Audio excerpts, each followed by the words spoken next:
Talk to me about intersectionality. It's a horrible word, isn't it? And only sociologists could think of a word as ugly as that when they're coining a word. It's a jargon word which is part of Marxist ideology. So Marxist ideology is based on the absurd idea that the whole of society is divided into just two groups, the oppressors and the oppressed. But in the oppressed, there are different sections, you see. And how much oppression you have depends on how many different sections of that you fit into. So if you had a black Muslim woman, she'd be oppressed for being a woman and for being black and for being a Muslim. And if she was disabled as well, if she only had one leg, then she'd be in so many sections you wouldn't have a leg to stand on. So that's the idea of intersectionality. That oppression gets worse if you belong to lots of different sections of the oppressed. The whole idea is ridiculous, apart from it being a very ugly neologism that only the social sciences ever cook up. It's just nonsense. Society tells us nothing about the real world and real societies and how they really function. Because real societies don't just consist of power relationships and oppressors and oppressed. I mean, real societies consist of lots of complex relationships. Real societies consist of trade relationships. You know, the plumber comes and gets rid of the blockage in your pipes and you pay him money, he gets money, you get your pipes cleared. That's a trade relationship. No oppression is going on. So the whole basic Marxist analysis is wrong, and this word intersectionality just shows us what nonsense jargon they are talking at us.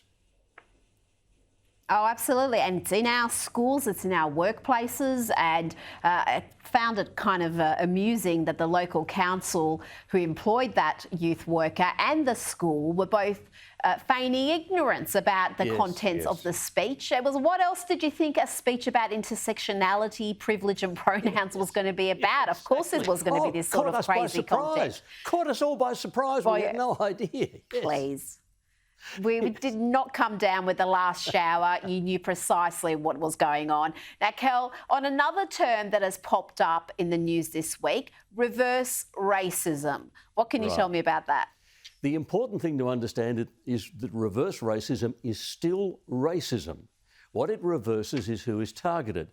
Normal racism targets minorities, ethnic minorities. Reverse racism targets the majority for their race, just for belonging to that race. The expression was actually coined quite a long time ago. It surprised me when I did some research. 1950, it appeared in the Washington Post, caught on a bit in the 1960s. And reverse racism is when, it's what that woman was doing, that so-called youth worker at that college in Victoria. She was doing reverse racism.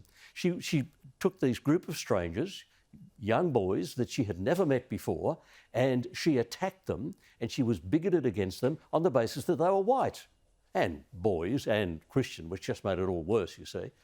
So it is, reverse racism is still racism, and unfortunately I think it's now being wound up to give us almost industrial strength reverse racism, because when Black Lives Matter say that using the expression all lives matter is itself a racist expression, that is them saying racism is okay as long as you target the white people. So reverse racism is picking one. Yeah. Well, I think we could just say reverse racism is racism, just like positive discrimination is just discrimination. Kel Richards, brilliant as always. Thank you for joining me.